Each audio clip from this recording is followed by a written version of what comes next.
Muy buenas noches a todos. Soy la doctora Victoria Rebollo Hurtado y bueno, es para mí un honor poder moderar este webinar que hemos organizado para ustedes.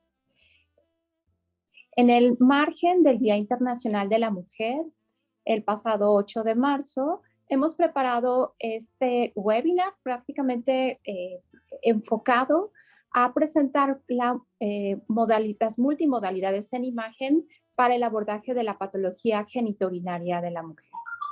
Con lo que representa, adelante, la siguiente, con lo que representa la diversidad de nuestra población de mujeres y con las últimas estadísticas que tenemos en el 2020 del GloboCan, hemos nuevamente observado cómo el cáncer de mama se vuelve a colocar nuevamente como primer lugar en incidencia a nivel mundial, representando el 52% de los casos nuevos de cáncer a nivel mundial en la población femenina y el 48% en la población masculina. La que sigue. La que sigue. La expectativa de vida en nuestro país, según la CONAPO, en la población femenina es de 78 años y en la de hombres es de 72 años. La enfermedad del tracto urogenital representa las causas frecuentes de morbi y mortalidad en mujeres, lo que requiere un abordaje multidisciplinario con pruebas específicas, individualizadas y acordes a la edad del paciente. La que sigue. El diagnóstico oportuno de enfermedades ha sido y representa realmente el impacto que puede hacer la diferencia entre la calidad de vida de nuestras pacientes. El desarrollo de tecnología de vanguardia ha permitido poner a disposición de nuestra población la oportunidad de detección temprana y diagnóstico de certeza en la patología genitourinaria de la mujer.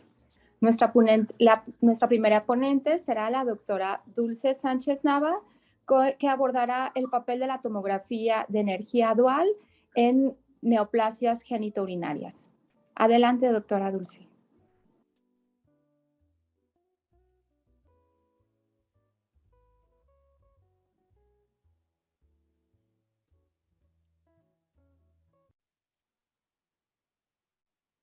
Ok, muy bien. Bueno, la noche de hoy vamos a revisar las patologías urinarias, la introducción, un poco de epidemiología y la utilidad de la tomografía dual en neoplasias urogenitales y vamos a revisar algunos casos. La que sigue, por favor.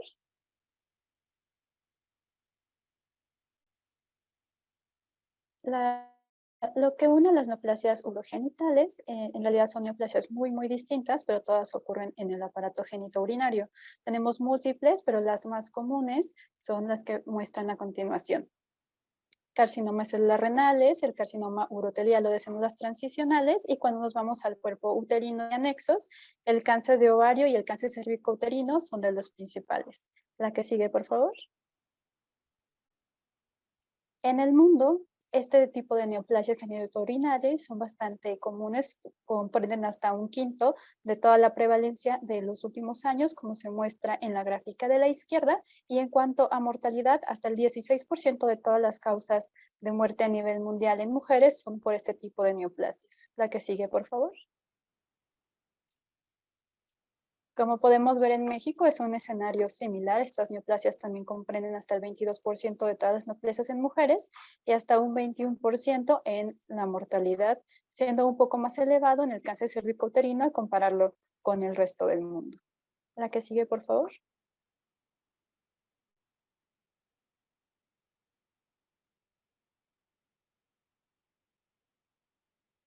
Y bueno, ¿cuáles son las aplicaciones de la tomografía en general antes de entrar a dual?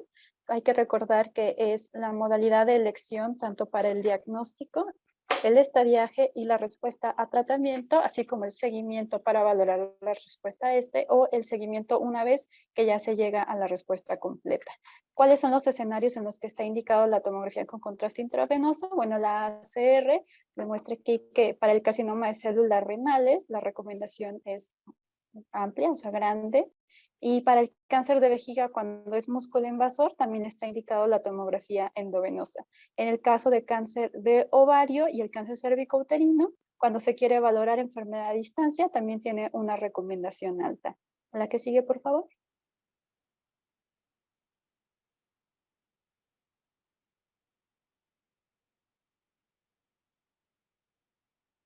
¿Y cuál es la tomografía dual? Solo un breve repaso. Hay que recordar que la tomografía dual es distinto al resto de los tomógrafos porque se conforma de dos tubos, uno que denominaremos de baja energía y otro de alta energía. Este juego que podemos dar entre estas dos energías nos permite tener múltiples aplicaciones, entre ellas las que muestro del lado derecho.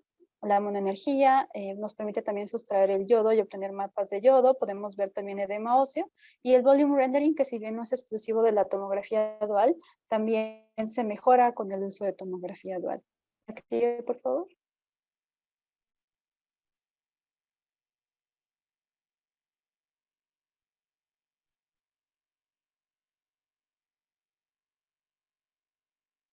Como podemos ver aquí, como un ejemplo, la convencional es la que se muestra en medio y cuando nosotros bajamos la energía, se incrementa el contraste entre las diferentes estructuras, por lo que se ve una atenuación de yodo mayor a cuando nosotros tenemos altas energías, en los que si bien disminuye el ruido de la imagen, como se puede ver cómo se suavizan los contornos del hígado, también perdemos este contraste. Nosotros con la tomografía dual podemos jugar ir desde la baja energía hasta la alta energía para poder adaptarnos de acuerdo a las necesidades de cada estudio.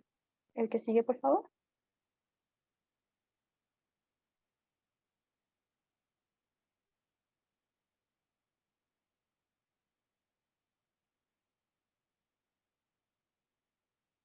Aquí podemos ver múltiples lesiones de un carcinoma renal.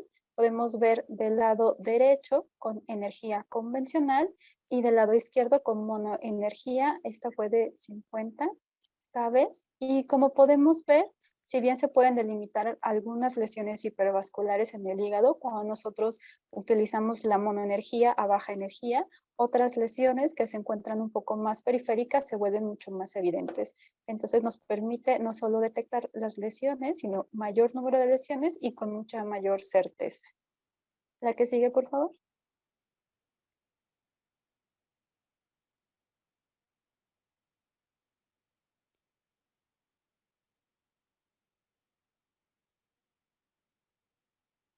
¿Y qué hay del mapa de yodo y la cuantificación? Bueno, también podemos, como vimos, extraer el yodo para valorar si es real o no.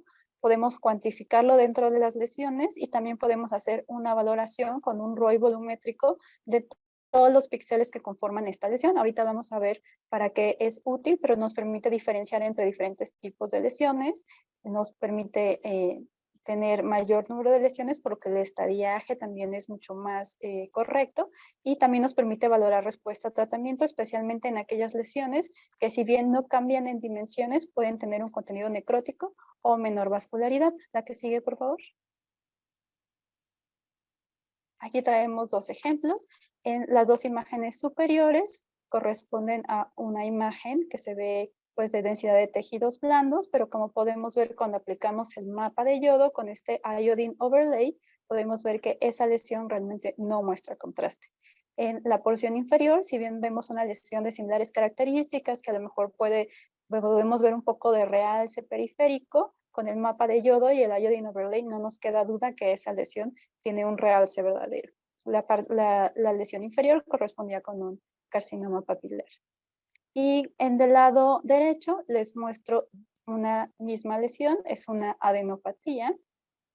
La que está más hacia la derecha es la lesión basal y la que se encuentra hacia la izquierda es la lesión después de tratamiento. Si bien en dimensiones se ve similar y de forma cualitativa podemos apreciar que la lesión después del tratamiento se ve más hipodensa, cuando nosotros analizamos sus píxeles podemos ver que el histograma se va hacia la izquierda. ¿Por qué? Porque esta lesión está captando mucho menos contraste. Ahorita vamos a ver algunos ejemplos de para qué nos sirve esto, pero bueno, si bien la lesión no ha disminuido en tamaño, nosotros podemos aportar un dato extra al médico tratante diciendo esta lesión se ve de similares dimensiones, sin embargo, su realce y vascularidad es menor. La que sigue, por favor.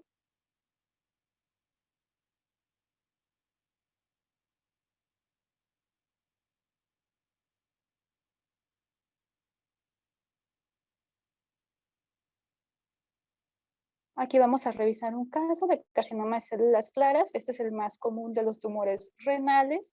Suele ser una lesión hipervascular con algunas zonas hipodensas que le confieren esa densidad heterogénea que corresponden con zonas de necrosis. Este tumor es particular porque se extiende de forma directa o con trombo a través de la vena renal y la vena cava inferior, por lo que la monoenergía, como vimos que incrementa el contraste con el yodo, también nos puede ser muy útil. También la tomografía dual ha mostrado grandes beneficios cuando se trata de diferenciar de este tipo de tumores de células claras versus el papilar, que tienen pronósticos diferentes con una sensibilidad de hasta el 98% y una especificidad del 86%. También la tomografía dual nos permite valorar necrosis y la disminución de la vascularidad cuando se da tratamiento sistémico, y debemos recordar que siempre el tratamiento va a depender de la extensión de la enfermedad, por lo que la tomografía dual con la monoenergía nos permite detectar más lesiones o adenopatías. La que sigue, por favor. Aquí tenemos este caso, es una mujer que de forma incidental en una tomografía para detectar neumonía por COVID se vio esta lesión y se pidió una tomografía para poderla caracterizar. Podemos ver que es una lesión que se encuentra hacia la región interpolar y polo inferior, altamente vascularizada con hiperrealce, y del lado derecho les muestro el ROI volumétrico. Lo que hacemos es seleccionar esa lesión y se obtienen todos los píxeles dentro de ese ROI. Podemos ver la curva del histograma y si se dan cuenta, esta lesión presenta casi un comportamiento bimodal, es decir, presenta un pequeño pico dentro de la atenuación de líquido y un segundo pico hacia los píxeles de atenuación de realce. Esto es porque tenía alto contenido necrótico.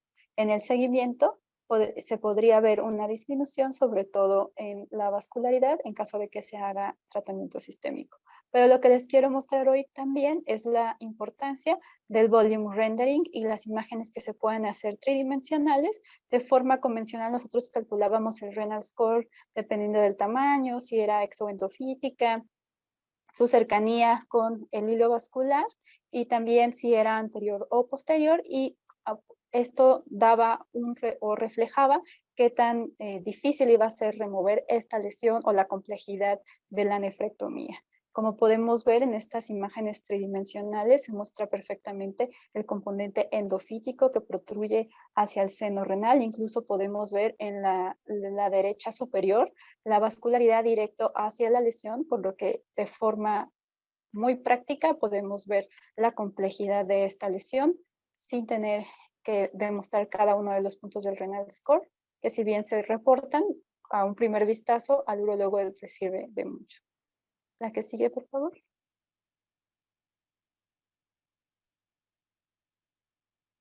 El carcinoma de células transicionales es el segundo más común dentro de estos. Son lesiones hipervasculares al músculo de la vejiga. Generalmente ocurren en la vejiga hasta el 97%, pero pueden ocurrir también en el uréter. Algo característico de este tipo de lesiones es que si se encuentran este tipo de neoplasias en el tracto urinario superior, hasta el 40% de estos pacientes van a tener también lesiones en vejiga, y de forma contraria, las lesiones en vejiga también pueden estar de forma sincrónica con lesiones en el tracto urinario superior.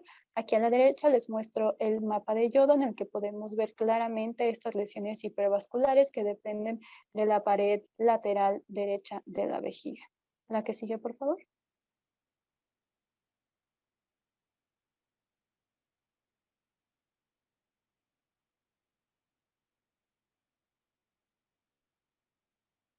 Eh, Recientemente se hizo este estudio, solo les quiero demostrar que la monoenergía aunada a la fase de eliminación detecta muchísimas lesiones.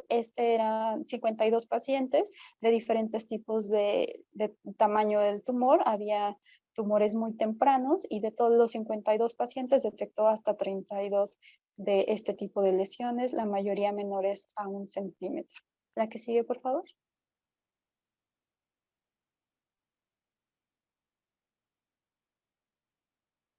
Aquí les muestro una paciente que se solicitó su estudio por hematuria y anemia, y podemos ver de forma rápida en en la imagen para Oncology, como hay una lesión que ocupa prácticamente todos los sistemas colectores del riñón derecho, marcada en verde, con lesiones sincrónicas en la vejiga. La que sigue, por favor.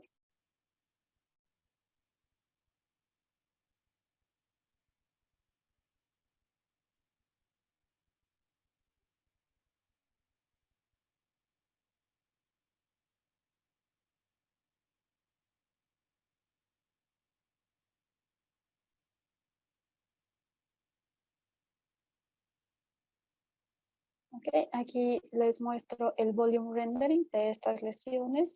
Podemos ver que esta lesión depende completamente del tracto urinario superior que protruye hacia la pelvis renal, y en la reconstrucción sagital podemos ver la localización de las múltiples lesiones de la vejiga. Hasta la extrema derecha les muestro una imagen con monoenergía, con un mapa que denominamos Rosetta, en el que se muestran las diferentes densidades.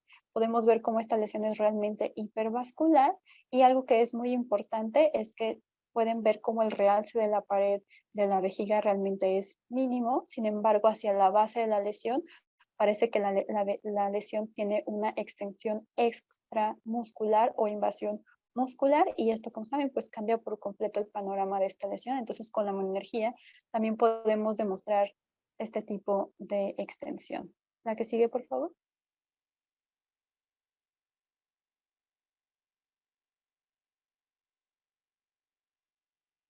Del cáncer cervicouterino, como ya discutimos, es útil para determinar la enfermedad a distancia.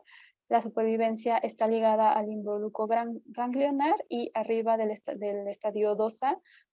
Generalmente estos pacientes requieren radioterapia y quimioterapia, y como podemos ver en la actualización del FIGO del 2018, cualquier involucro metastásico ganglionar los va a subir inmediatamente de estadio clínico. La que sigue, por favor.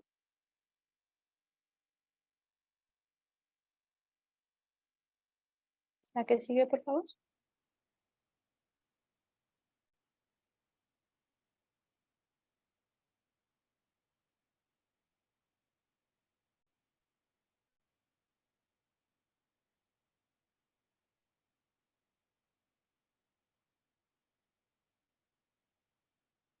Bueno, aquí les muestro ya esta paciente que tenía una metástasis hepática, que les muestro con el mapa de yodo. Podemos ver cómo hay un realce periférico y una lesión menor que solo se detectó adecuadamente cuando se utilizó la monoenergía. Y finalmente tenemos una adenopatía retroperitoneal que en la imagen convencional se veía bastante hipodensa, pero como pueden ver, cuando se analiza el histograma de estas lesiones, todas muestran ávido realce, incluido la adenopatía retroperitoneal, que en la imagen convencional se veía muy hipodensa, por lo que cambiamos completamente el estadiaje de este tipo de pacientes, por lo que es muy, muy útil, va a ser también la valoración del histograma. La que sigue, por favor.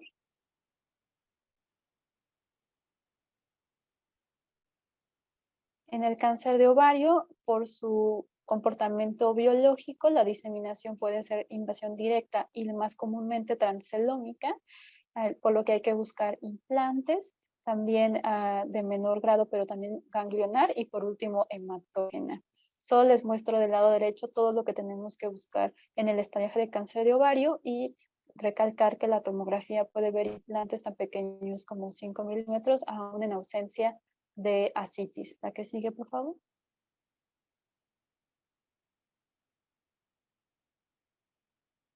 Bueno, aquí lamentablemente no podemos mostrar el video por un problema técnico. Sin embargo, podemos ver la alta carga tumoral que se detectó con la monoenergía, en la que estos implantes presentaban habido realce, y también recordar que la monoenergía no solamente aplica para las lesiones, sino también para las estructuras vasculares. Se detectó en la monoenergía un defecto de llenado en una rama segmentaria de lobar, en una rama segmentaria del lóbulo inferior derecho, como pueden ver ahí, que correspondía con una tromboembolia pulmonar. La que sigue, por favor.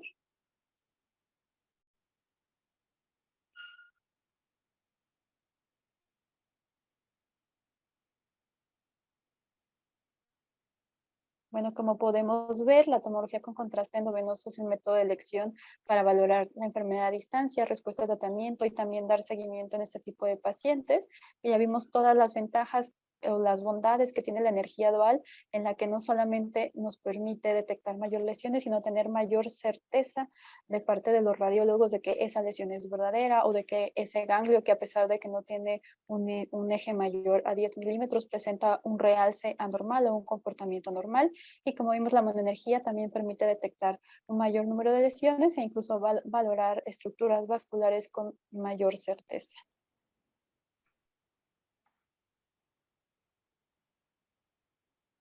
Muchas gracias, doctora Dulce. Un muy, muy interesante tema que realza precisamente el papel de toda esta tecnología. Y bueno, nuestro siguiente ponente es el doctor Carlos Casián Ruiz Velasco, que nos va a hablar acerca de la resonancia magnética para la evaluación de miomatosis uterina. Adelante, doctor Carlos. Muchas gracias. Buenas noches a todos. Gracias por asistir.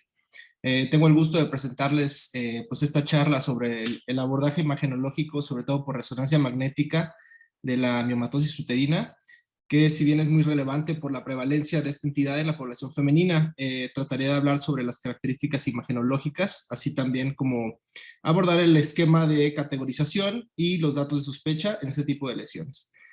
Antes que nada, el abordaje imagenológico por resonancia magnética pues requiere cosas muy básicas. Realmente no es necesario agendar el estudio acorde al ciclo menstrual de la paciente, se puede hacer en cualquier parte del ciclo menstrual. Se recomienda generalmente un ayuno de 3 a 6 horas y el uso de buscapina, que puede ser por vía intramuscular o intravenosa con 20 miligramos, sobre todo para disminuir la peristalsis, que puede causar artefactos de movimiento en nuestras imágenes. Generalmente se le puede pedir a la paciente que orine 1 hora antes del estudio para que cuando pase al estudio tenga una vejiga moderadamente distendida. Como pueden ver, contamos con diferentes secuencias de pulso en diferentes planos. Tenemos secuencias T2 en los 3 planos. En el protocolo básico podemos contar con secuencias T1 para valorar la diferencia entre la señal de las estructuras sólidas y grasas, así como las secuencias pre y post contraste en FATSAT, y también contar con secuencias de difusión y ADC que próximamente verán que son muy relevantes para poder hacer una adecuada caracterización de este tipo de lesiones. Entonces, en general, este tipo de estudios de resonancia magnética se piden generalmente posterior a un abordaje inicial con ultrasonido, sobre todo para una mejor valoración anatómica, porque es un método reproducible en el cual se puede dar un correcto seguimiento a los pacientes. También para explicar los síntomas pélvicos, clasificar a los miomas según su localización, también para planear planificación pretratamiento, ver si son uno o si son muchos miomas, dónde se localizan con respecto al útero, ver su tamaño y caracterización tisular, así como valorar la vascularidad y respuesta al tratamiento posterior a la embolización. Tenemos que saber que los miomas uterinos pues son tumores estromales benignos compuestos por células de músculo liso y tejido conectivo que van a dar esa señal característica. Es el tumor pélvico más común en las mujeres y generalmente responden a los estímulos hormonales. Las características típicas por imagen suelen ser isointensos, como vemos en la imagen superior izquierda, con respecto al miometrio en las secuencias T1. En las secuencias T2, donde tenemos mejor caracterización tisular, vean cómo generalmente los miomas típicos son lesiones hipointensas. El real se puede ser variable desde hipointenso a hipervasculares, y en la secuencia de difusión tienen gracias al tejido conectivo, tienen esta señal que suele ser descrita como blackout, que es tanto en difusión como en los mapas de ADC suele ser hipointensa. Un hallazgo que no habla de degeneración y que se puede observar hasta en el 50% de las mujeres, y es importante tenerlo en cuenta, pues es el edema. Este edema puede presentarse en 2 situaciones diferentes. Puede ser un linfedema, en el cual vamos a ver un anillo rodeando al mioma, un anillo hiperintenso que habla de esa congestión linfovascular, o el edema puede ser intralesional con pequeños focos hiperintensos dentro de la lesión. Como les decía, este dato no representa como tal una degeneración per se. El sistema de clasificación de la FIGO nos va a ayudar a tener una mejor comunicación con los médicos interconsultantes, y se basa sobre todo en la diferente clasificación de estos miomas con respecto a su localización en el útero. Esta clasificación nos permite caracterizar, digamos, los más importantes, que suelen ser los submucosos, que son las categorías 0, 1 y 2, ya que este tipo de miomas van a presentar síntomas como sangrado, dolor, infertilidad, y generalmente van a requerir un tratamiento independientemente de su tamaño. Y se va a caracterizar como otros a todos aquellos miomas de categorías 3 a la 8. Y posteriormente vamos a ver los híbridos. Entonces, los miomas de la clasificación FIGO0 suelen ser miomas pediculados, intracavitarios, rodeados completamente por la cavidad endometrial. Este pedículo se puede torcer y pueden protruir y complicarse con prolapso de los mismos. Después, la clasificación 1, vean cómo se va metiendo, digamos, hacia el miometrio. Suele ser menor del 50% de su componente es intramural, a diferencia de los FIGO2, que ya presentan un componente más de la mitad de localización intramural. Es importante caracterizar los de los FIGO3, en los cuales la mayor parte es prácticamente intramural y solo una pequeña porción contacta con el endometrio. A veces es difícil caracterizar entre los 2 y los 3 y se requieren de estudios histeroscópicos, y es de alta relevancia, ya que generalmente los miomas 0 a 2 se van a tratar con histeroscopía y los miomas 3 se van a tener que resecar de manera quirúrgica por laparoscopía o laparotomía, justamente para evitar esa violación endometrial y evitar las complicaciones. Los FIGO4 suelen estar rodeados en toda su circunferencia por miometrio, y los FIGO5 ya suelen tener un componente de contacto con la serosa. Pueden distorsionar levemente la serosa y se diferencian de los FIGO6, en los cuales la mayor parte del mioma se localiza por fuera del miometrio. Estos ya francamente distorsionan la serosa. De los FIGOs 5, 6 y 7 generalmente no son sintomáticos, y si es que presentan síntomas, pues pueden ser síntomas por el fenómeno de masa, como aumento en el volumen abdominal, dificultad para la evacuación o saciedad temprana. Tengamos en cuenta que los miomas pueden variar desde algunos milímetros hasta más de 20 centímetros, entonces pues la sintomatología va a variar en este tipo de miomas con respecto a su tamaño generalmente. Y los FIGO7 suelen ser miomas pediculados. Este tipo de miomas se pueden torcer justamente por este pedículo pequeño, y pueden tener complicaciones como migrarse y depositarse en las porciones de clive de la cavidad uterina. Dentro de la clasificación FIGO8 tenemos los miomas que se localizan en situaciones poco habituales, como son el cervical, como vemos en la imagen superior, y el parasítico, en el cual es la complicación que les comentaba, en el cual migra el mioma, se deposita en la cavidad pélvica y suele parasitar justamente esta vascularidad de las estructuras adyacentes. También tenemos este tipo de miomas híbridos, en el cual por su gran tamaño tienen un contacto con el endometrio, al igual que contacto con la serosa. Entonces estos miomas, por su gran tamaño, pues pueden ser fácilmente abordados, o abordados por el ultrasonido enfocado por resonancia magnética, para disminuir su tamaño previo a un tratamiento definitivo. Entonces, como pueden ver, en una misma paciente podemos tener diferentes tipos de mioma y poderlos clasificar acorde a la clasificación de la FIGO. Tengamos en cuenta que sí hay ciertas limitaciones en esta clasificación, ya que no toma en cuenta el tamaño como tal, y se ha demostrado una mayor subjetividad cuando incrementa el tamaño o el número de estas lesiones. Es por eso que es importante la comunicación con el médico tratante, para que podamos dar un buen abordaje y un tratamiento acorde a lo que se necesita de acuerdo a los síntomas. Entonces, una vez que ya clasificamos a los miomas típicos, que tenían estas características que les comenté, están todos los demás, que básicamente se pueden presentar hasta el 70% de los casos. Entonces, estos van a ser la regla más que nada, y estas características atípicas es todo lo que no se vea de manera normal. Estas características atípicas pueden ser dadas por, ya que sean subtipo celular o lipoleiomioma, que presenten algún tipo de degeneración, que tengan edema, como les había comentado previamente, o que presenten cambios post-tratamiento o datos de sospecha. Entonces, existe un abordaje que simplifica cómo podemos caracterizar a este tipo de miomas, que me parece fácil de recordar y muy práctico.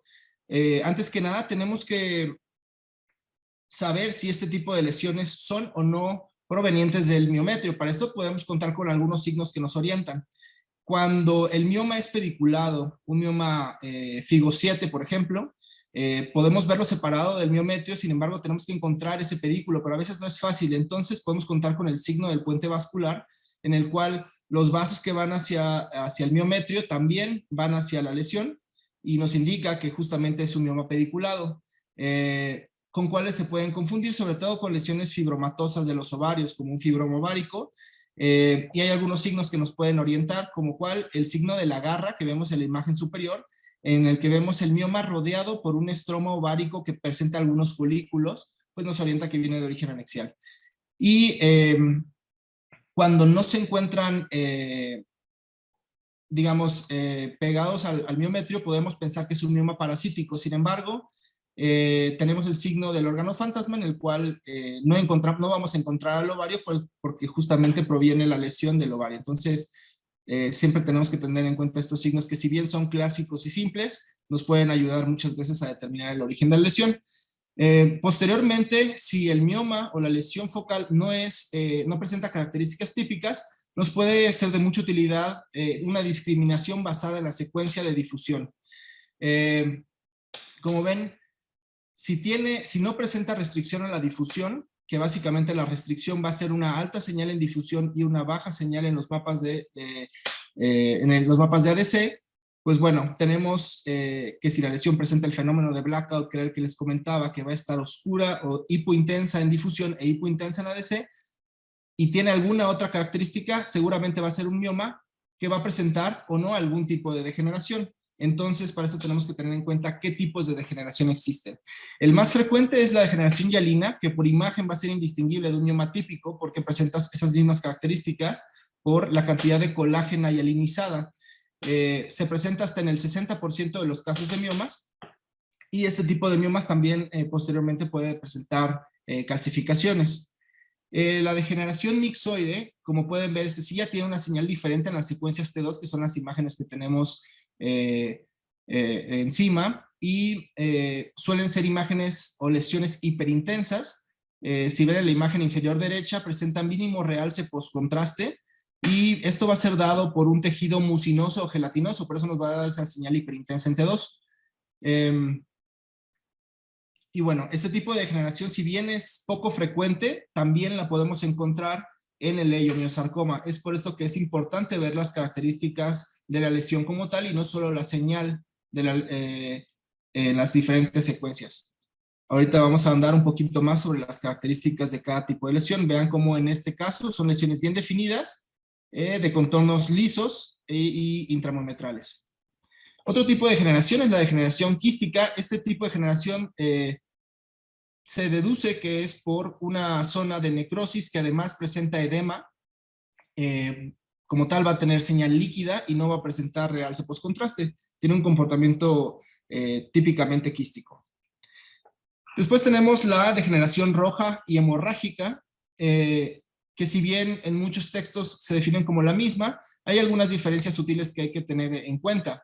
Vean las imágenes superiores, como la lesión es marcadamente hiperintensa y homogénea en el T1, y en el T2 es prácticamente oscura por estos productos de degradación de la metahemoglobina.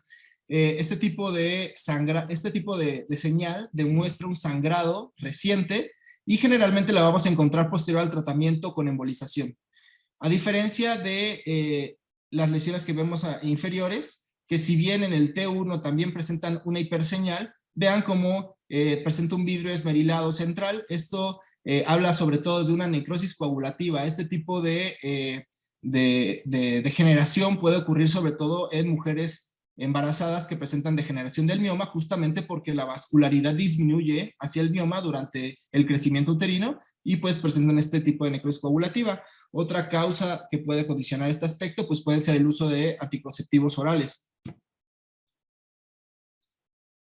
En este ejemplo que vemos aquí es un ejemplo de una útero grávido. Vemos el embrión, el feto, y vemos dos lesiones que presentan hiperseñal en el T1, que justamente hablan de esta necrosis coagulativa. Ya dejando de lado un poco los tipos de degeneración habitual, lo que realmente y para lo que realmente tenemos que estar atentos es para descartar datos de malignidad que vayan a influir en la supervivencia de la paciente. Entonces, volvemos a recurrir a la secuencia de difusión. Si presenta una restricción verdadera, quiere decir que difusión es hiperintensa y en el ADC presenta valores de difusión aparente bajos, pues entonces vamos a tener dos posibilidades diagnósticas. Una, que sea una lesión benigna, como un leiomioma celular, que es un subtipo de mioma, o que realmente sea una lesión maligna. ¿Cómo podemos hacer para diferenciar esto? Básicamente en las características morfológicas de la lesión. Vean cómo el leiomioma va a ser una lesión de bordes definidos, que va a presentar un realce prácticamente homogéneo en la mayoría de los casos, similar al miometrio. A diferencia de un sarcoma que puede presentar necrosis, sangrado, y bordes nodulares. Entonces aquí tenemos en la imagen, en la pantalla izquierda, vemos cómo tenemos un ejemplo de un mioma con un subtipo celular. Vean cómo es una lesión bien definida de bordes lisos. La lesión es hiperintensa en T2, que es la secuencia que tenemos a mano izquierda, y a la derecha vean cómo posterior a la administración de medio de contraste presenta un ávido realce. Puede tener algunas zonas que no estén realzando por una necrosis, pero a diferencia del sarcoma, esta necrosis suele estar dispersa a través de toda la lesión. Como vamos a ver en los casos más adelante en un sarcoma, este tipo de distribución de necrosis no es la misma que en el sarcoma. Este subtipo celular se debe a células compactas de músculo liso. Hay mayor cantidad de músculo liso que de tejido conectivo. La secuencia de ADC, los mapas de ADC nos pueden ayudar si presentan valores de ADC un poquito más elevados que en el sarcoma, pues nos orientan más a que pueda ser un subtipo celular. Y hablando ya de los subtipos, vamos a hablar, aparte del mioma típico y el subtipo celular, vamos a hablar del tercer subtipo de mioma, que es el lipoleiomioma. Son muy raros, generalmente en el 0.2 a 0.03% de los casos se presentan en nuestros pacientes, y se debe o se hipotetiza que puede ser por una metaplasia grasa de las células de músculo liso. Hay que tenerlo siempre en cuenta, porque una vez teniéndolos en cuenta puede ser fácil su diagnóstico certero, porque van a tener la misma señal que la grasa del tejido celular subcutáneo. Como vemos en las imágenes de abajo, vean cómo el tejido celular subcutáneo suele ser hiperintenso en T1 y va a saturar en secuencias FAT-SAT. Por último, vamos a hablar de el dato más importante en este tipo de hallazgos, de lesiones, que es la degeneración sarcomatosa. Es extremadamente rara. Generalmente, en la mayoría de los casos, se presenta de novo. Sí se ha descrito rara vez una degeneración de un mioma, pero no es lo habitual. Generalmente, desde el inicio, ya son sarcomas. ¿Cómo poderlos distinguir de un leiomioma celular? Bueno, generalmente vean la imagen cómo tiene sus bordes nodulares, tiene zonas de necrosis extensa central, justamente por este crecimiento rápido, y tienen un comportamiento con algunos márgenes de aspecto infiltrante con pérdida de la interfase con las estructuras adyacentes, y como aquí en el margen superior de esta lesión, no se distingue bien dónde empieza y dónde termina, y generalmente presentan valores de ADC mucho más bajos. Generalmente los vamos a sospechar cuando tengamos miomas que siguen creciendo posterior a la menopausia. Y aquí tenemos otro ejemplo de una lesión que, si bien es nodular y definida, presenta zonas de sangrado interno con algunos niveles, que también cualquier lesión que tenga una degeneración hemorrágica y que no esté en el contexto de un embarazo, de terapia con anticonceptivos orales, o que no es un mioma pediculado que es infarto, bueno, pues hay que sospechar su degeneración sarcomatosa. Y bueno, ya cuando la lesión es muy avanzada, pues vean cómo en este ejemplo ya se pierde la interfase con las estructuras adyacentes, como el domo de la vejiga y con la grasa presacra. Y también vemos algunos implantes nodulares periféricos. Para concluir, vean en esta gráfica un poco llena, como las características pues más relevantes de este tipo de miomas para poder caracterizarlos adecuadamente y dar un abordaje completo para el paciente. Vean cómo el subtipo celular suele ser hiperintenso en T2, restringe y presenta un ávido realce. El hipoleiomioma pues va a tener grasa macroscópica, el mixoide va a ser muy hiperintenso en T2, pero va a ser hipovascular, y pues el leiomiosarcoma va a tener estos bordes nodulares, sangrado interno, necrosis y una importante restricción a la difusión. Para concluir, bueno, pues la resonancia, como vieron, es un método ideal para caracterizar y planear el tratamiento de estos miomas. El sistema de clasificación de la FIGO nos va a ayudar a nosotros y a los ginecólogos para un adecuado plan de tratamiento y así para prevenir las posibles complicaciones o falla al tratamiento. En algunos casos, con miomas de gran tamaño, puede ser de utilidad revisar el caso en particular con el médico tratante previo a la intervención. Muchas gracias. Muchas gracias, doctor Carlos. Excelente presentación. Realmente él ha sido un parteaguas este abordaje con resonancia magnética, con protocolos abreviados y aprovechando esta tecnología que nos da una alta resolución tisular para poder hacer la planeación en el abordaje de este padecimiento. A continuación, la doctora Laurelena Chávez Coello nos va a presentar el papel del ultrasonido tridimensional en patología ginecológica. Adelante, doctora Laura, muchas gracias. Gracias. Un momentito, por favor.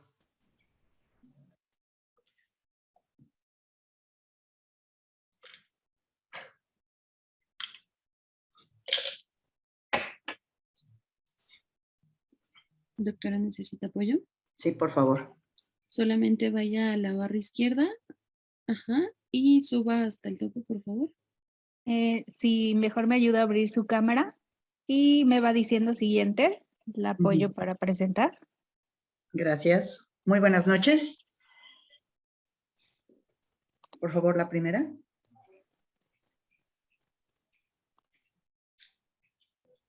Muy buenas noches a todos. Esta plática tiene la finalidad de indicarles a ustedes las bondades del ultrasonido en tercera dimensión, que generalmente es un estudio previo a efectuar ultrasonidos de resonancia magnética.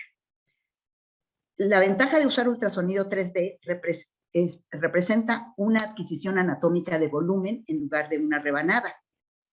El volumen producido contiene la información necesaria que permite para muchos un método que se adquiere inicialmente y se puede reconstruir y analizar información analizada. La siguiente, por favor.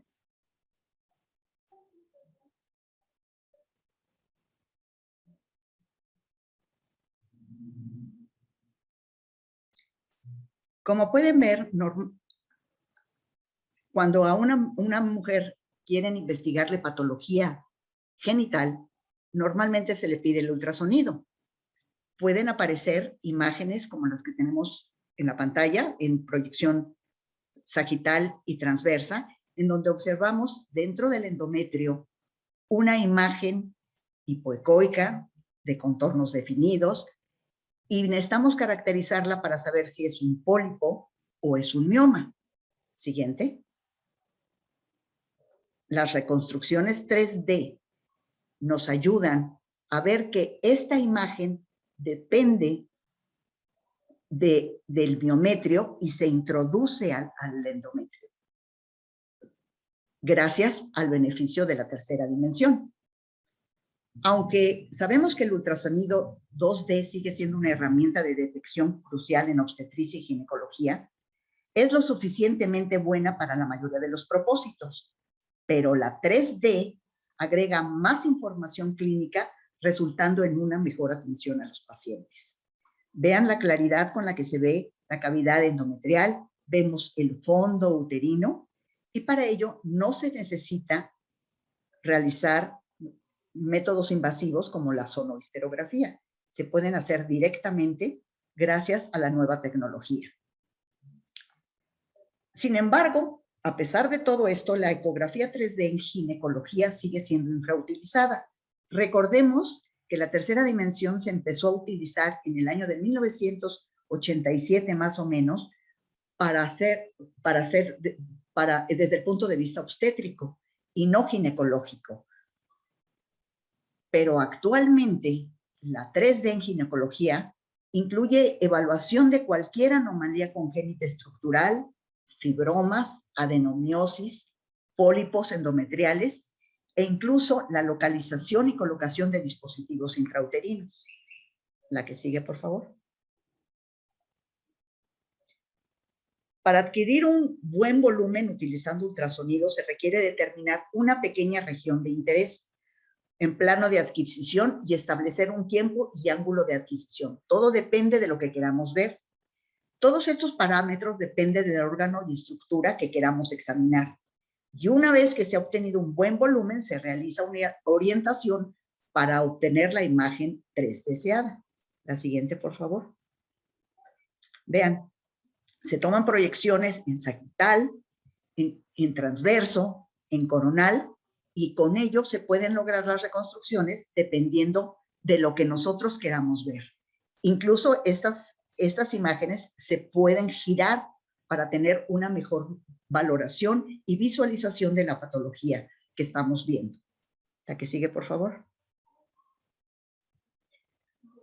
Una vez que el médico obtiene las imágenes necesarias y la aplicación de los diversos modos y opciones de visualización, el resultado tiene toda la información necesaria para poder utilizar el análisis y la correlación con el contexto clínico. La que sigue, por favor.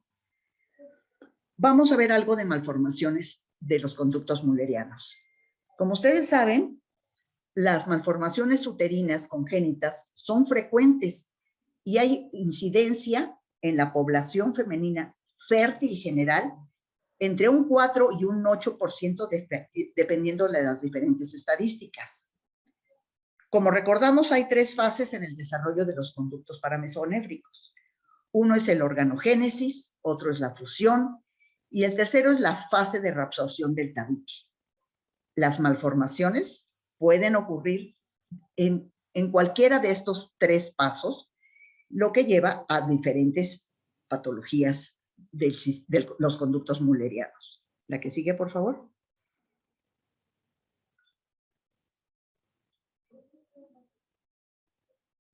En este caso, podríamos ver un ejemplo de imagen en sagital del útero. Podríamos decir pues, que es un útero prácticamente normal.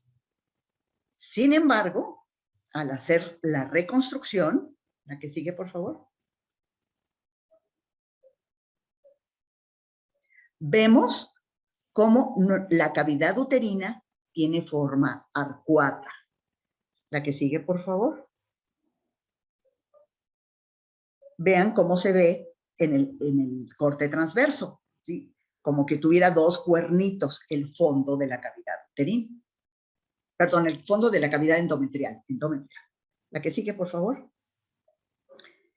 Aquí, por ejemplo, estamos viendo 2 cavidades uterinas separadas, ¿sí? La cavidad derecha, la cavidad izquierda, ¿sí? Y estamos viendo 2 formas, 2 cérvix, ¿sí? La que sigue, por favor. Vean, 2 cavidades. Y aquí vemos nada más la presencia de una de las cavidades, ¿sí? En la reconstrucción 3D, donde se observa esta en forma íntegra. La que sigue, por favor. También podemos ver malformaciones donde se ven las 2 cavidades, vemos un septo, ¿sí? Y vemos un solo cérvix. La siguiente, por favor. La mayoría de las mujeres con anomalías en los conductos mullerianos no tienen problemas para concebir, pero se han informado que tienen una tasa más alta de complicaciones obstétricas y no obstétricas, tales como amenorrea, dismenorrea, abortos espontáneos, partos prematuros, posiciones fetales anómalas y complicaciones durante el parto como distocias. La que sigue, por favor. Los leiomiomas, como sabemos, son comunes en mujeres en edad reproductiva y ya vimos todo el tipo de presentaciones que pueden tener en la plática del doctor Casiano. El uso de la ecografía puede ser una herramienta útil para diferenciar casos como miomas y adenomiosis. La ecografía 3D es sensible en en un 93% y en un casi 96% específica en el diagnóstico de leiomiomas y un 96 y 93% en el diagnóstico de adenomiosis. ¿Cómo vamos a ver esto? La siguiente, por favor.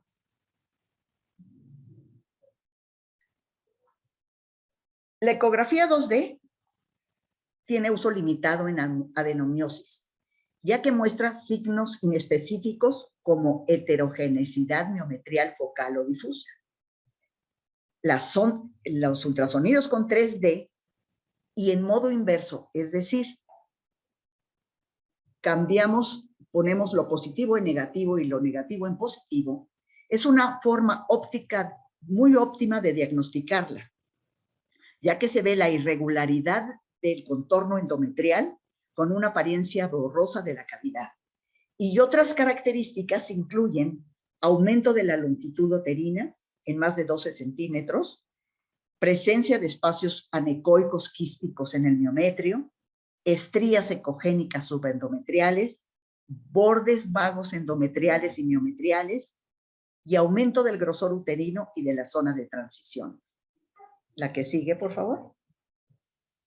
Este es ejemplo de un mioma submucoso que se mete a la cavidad prácticamente en más del 50%. Es el ejemplo del principio.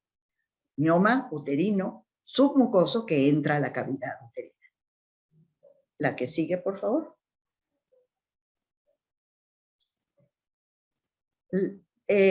La localización de los dispositivos, no solo con fines de planificación, sino también para el tratamiento de las metrorragias, ha sido de mucha utilidad.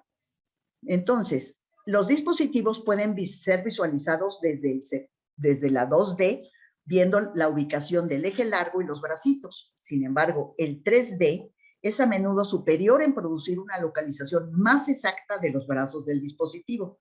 La que sigue, por favor. Imagen en 2D, donde estamos viendo en la parte central una imagen ecogénica que representa el dispositivo, pero es el eje largo. Y en la reconstrucción 3D vemos todo el dispositivo, incluyendo los brazos. La que sigue, por favor.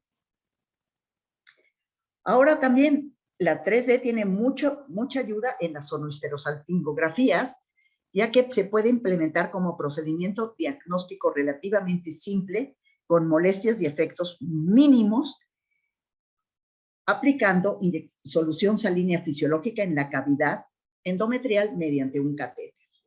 Y con ello podemos valorar otras patologías, como son la presencia de adherencias, que son más evidentes, ¿sí? Vean ustedes, en la reconstrucción 3D, la imagen lineal tenuemente más cafecita que se ve aquí. La que sigue. Vean, esta es una sinequia gruesa, muy gruesa, que se nota dentro de la cavidad endometrial, que no sería evidente en un ultrasonido 2D ni en 3 normal. Necesitaba la sonohisterografía. La que sigue, por favor. También se puede identificar pequeños pólipos, como el visualizado en el corte 2D en sentido sagital, y estamos viendo en la reconstrucción, en la parte baja, la protrusión que hace hacia la cavidad. La que sigue. Y podemos, como les decía, podemos voltear las imágenes, girarlas y ubicar mejor la patología. La que sigue, por favor.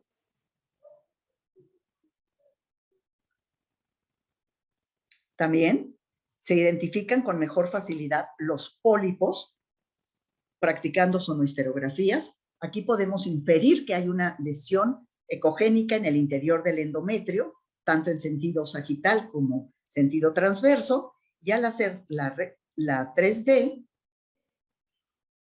por favor, observamos la formación polipoidea que depende del fondo de la cavidad endometrial. La que sigue, por favor. Vean, podemos girar las imágenes, podemos ponerlo en lateral, podemos ponerlo de frente y se ve, ubicamos mucho mejor la localización de las diferentes patologías. La que sigue, por favor. Por último, es fácil cuando se tiene el software adecuado, valorar el monitoreo folicular durante una estimulación ovárica usando colores para no estar midiendo folículo por folículo. El equipo en la 3D nos da el tamaño exacto de cada uno de los folículos y cuál es el que va creciendo más en los cortes, en los diferentes días del ciclo menstrual. Eso es todo. Muchas gracias.